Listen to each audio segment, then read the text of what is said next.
Thanks very much for staying with us. Time now for Eye on Africa with me, Georgia Calvin-Smith. Tonight, the effect of jihadist attacks in northern Mozambique's Cabo Delgado province appears to be getting worse. More than 300,000 people are reckoned to have fled violence that is spilling over into previously safe communities in a conflict that began in 2017. Also, fragile hope for the signing of a peace deal between Rwanda and DR Congo this week are already strained. The leaders of the tense neighbours are due in Washington on Thursday, whilst on the ground, reports of clashes continue in eastern DRC. And around 1 in 6 people around the world are reckoned to suffer from infertility during their reproductive years. It takes a psychological and physical toll, and medics specialising in the field are calling for more prioritisation of the issue in countries' approach to family planning. We hear from an expert based in the continent. But first, around 300,000 people have been forced from their homes by extremist clashes in Cabo Delgado in northern Mozambique. The United Nations reckons that a third of the displaced have had to flee over just the last fortnight. Since the fighting first erupted in 2017, over 1 million people have had to leave their homes. But the targeting of villages appears to be getting worse. Emily Boyle talks us through. Under the shade of these trees, hundreds of refugees are trying to rest and recover. They are only a few of the hundreds of thousands of displaced people fleeing violence in the north of the country. Simultaneous attacks have brought the conflict into previously safe districts, forcing thousands to leave their homes. According to the UN, an estimated 300,000 people have been displaced in the last 3 months alone. 100,000 persons have arrived over the last 2 weeks only. They all come from the district of Memba, which is a neighboring district in the province of Nampula. They have faced multiple attacks from armed groups. Many civilians have been killed, some even beheaded. They had to flee, as you can imagine, in a very chaotic manner through the bush. Many children got separated from their parents while fleeing. Humanitarian organisations are struggling to keep pace with the ever-increasing needs of these refugees. And these sudden influxes of people are putting pressure on already fragile communities. Many have to sleep in overcrowded centres or schools. Some even have to sleep outside under the trees. Critical services are particularly strained as the rainy season complicates access to sanitation, shelter, clean water and food.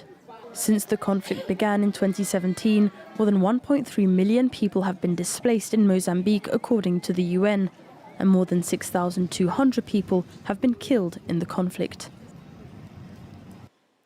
Well, speaking to the elders of Dar es Salaam in a televised speech, Tanzanian President Samia Suluhu Hassan has justified the fatal crackdown on protesters during the October polls that returned her to power. Opposition and rights groups say that thousands were killed, and critics of her administration claim that the vote was rigged. Bastian Wenry tells us more.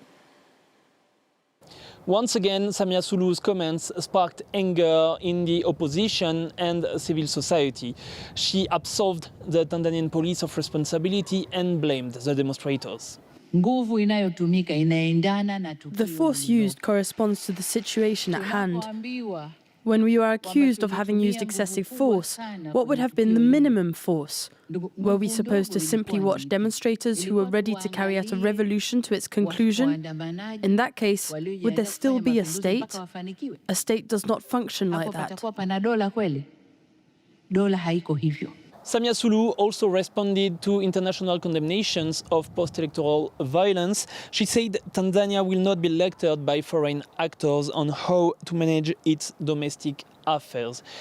It's a direct reference to the vote by the European Parliament condemning the use of violence by Tanzanian authorities. When they accuse us of using excessive force, what exactly did they expect from us? Let's ask ourselves, were they the sponsors behind everything that happened? Did they want us to let that crowd go all the way with what they had paid for, what they had orchestrated? We couldn't let that happen. A speech that avoids taking any state responsibility. The government hasn't published a death toll of the post-electoral violence so far, but according to the opposition, 2,000 people were killed by the police, but it's impossible to verify this number independently. There is one thing for sure, a new demonstration is planned on the 9th of December, and many people are afraid of a new crackdown.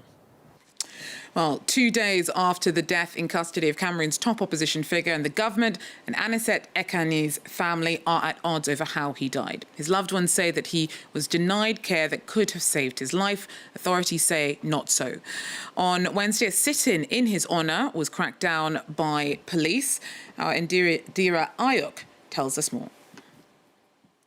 48 hours after the death of opposition figure George Anise Ekane, the government is still to come to an agreement with his family over what should be done with his remains. This Wednesday, Ekane's family revealed the government has decided to go ahead with an autopsy despite their disagreement with the terms. According to their messages on social media, the autopsy was to be carried out this Wednesday at the morgue of the Yaoundé Central Hospital. The family wants the autopsy to be carried out in the presence of their personal doctors.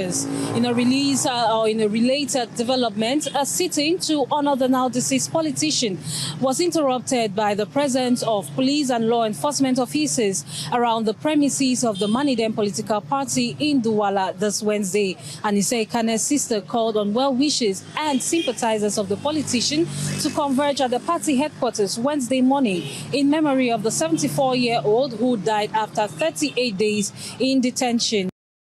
Our Indira Ayuk there for us in Yaoundé.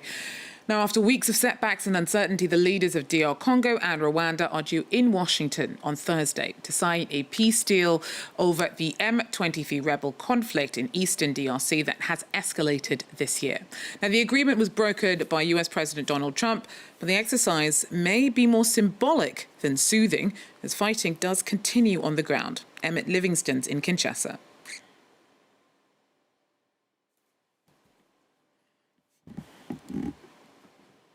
Congolese President Felix Tshisekedi and his Rwandan counterpart Paul Kagame will meet in Washington on Thursday to sign a peace deal. The moment has been a long time coming. The US has led the charge to bring peace between the two countries, which are at odds because of the M23 rebel conflict. The M23, which is backed by Rwanda, has captured huge swathes of eastern Congo. Since June, a peace deal has already been in place. Rwandan troops are meant to leave Congo, and Congo is meant to dismantle the FDLR militia. The upcoming signing ceremony in Washington is supposed to put the final seal of approval on this peace accord. But on the ground in eastern Congo, heavy fighting has continued. Opposition parties, as well as civil society, question whether the deal means anything in practice. The facts on the ground are that combat continues. Are we expecting anything out of this? In terms of the beauty of the event, we'll say yes. But deep down, based on facts on the ground, we say very clearly no. We're not expecting much. After tomorrow, we'll continue our efforts to achieve peace by pushing for a national inclusive dialogue. Many observers regard this deal as only symbolic. Congolese President Tshisekedi has said himself that the deal would only apply if Rwandan troops retreat. Congolese opposition parties have also complained that what's being signed isn't transparent, and some have called to reject the deal outright. Well, around the world, about 1 in 6 people of reproductive age will experience infertility. Now, the statistics for Africa are in line with those estimates, and options for care are no match for the number of people who want and need support.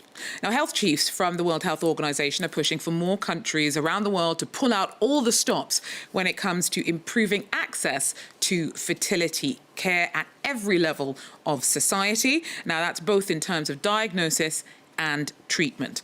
The struggle to conceive can have devastating effects on women and men and the communities around them. Now, Dr. Gitao Mburu works with the WHO's Human Reproduction Programme and joins us now. Doctor, thanks so much for the time to help us break down the scenario and the implications of this push to try and up access to fertility care. Now, first up, landscape look. What is your take on what the priorities should be when it comes to overhauling the approach approach to infertility care within an African context? Thanks very much indeed for having me. I think basically when you look at the African continent, we need to change the conversations that are happening around infertility. For far too long, the blame for infertility has always landed on women in a couple. But simply stated, data doesn't support that assumption. That is a gendered assumption that is simply not true.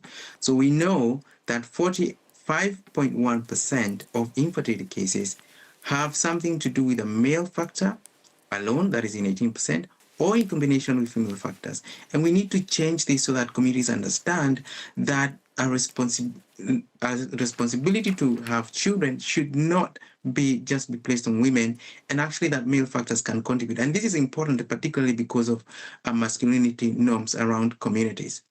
And in addition, we know that most of our communities look at infertility as something that is terminal, that cannot be treated. And that simply is not the case. The recommendations that we produced last week are evidence-based recommendations for diagnosis and treatment. And we know that infertility can be successfully treated. So that needs to change as well. And at that point, I think in terms of the landscape, we know that in many countries, there are just insufficient focus in terms of policy and services at the national level looking at infertility. As you rightly said, we want to see a little bit more prioritization, both in terms of helping people to achieve the children they want, but also in helping people to limit the number and the spacing of children. Right now, that is not a balance that we are seeing in many countries. So you touched upon the social impacts in terms of how it affects gender dynamics, but are the kind of wider impacts of the social impacts of infertility well understood across the continent beyond the effect it has on relationships between men and women? Right, yeah. So we know that infertility is a significant cause of marital disparity. We know that it's a significant cause of anxiety and depression. And data clearly shows that people who have infertility are much more likely to have anxiety, general anxiety disorders, or depression. Many of them that we have seen and spoken to in countries such as Ghana and Gambia and Morocco and many other countries in the African region have a lot of self-blame. Many of them blame themselves. Many of them are isolated. Many of them are stigmatized in communities. Many of them are treated as failures, especially in places where the identity of a woman is really tied to their ability to have children. And that's something that is a much bigger repercussion in terms of these households. And I'll speak shortly about what we are also seeing in terms of intimate partner violence. So we know that 36% or a third of women with infertility experience intimate partner violence because, again, they are blamed for failing to have children. And this can sometimes go on to higher rates of polygamy, higher rates of divorce, higher rates of being ostracized by in-laws and so on. So the impacts are really huge across the continent. I'm going to lose you soon, but you know, I imagine something that plays into all of this as well is the cost of it. That adds the pressure, that adds the barriers to entry as to who can even consider getting help if they're faced with a possible scenario of infertility. What should be done on that front? We need to include fertility in terms of health insurance, reimbursements, and also cost reduction. We need to invest more in research for cheaper but effective treatment. Currently, we know that some households are spending up to 200% of their income in a household on one cycle of IVF, and that's just too much. We need to protect people from financial catastrophic expenditures. Thank you so much for talking us through the work being done to try and make infertility treatment more accessible within the African context. Dr. Gitau Mburu there from the WHO's Human Reproduction Programme. That, though, is where we'll have to leave it now for Eye on Africa. Thank you so much for joining us, and do so again if you can. Till then, take care.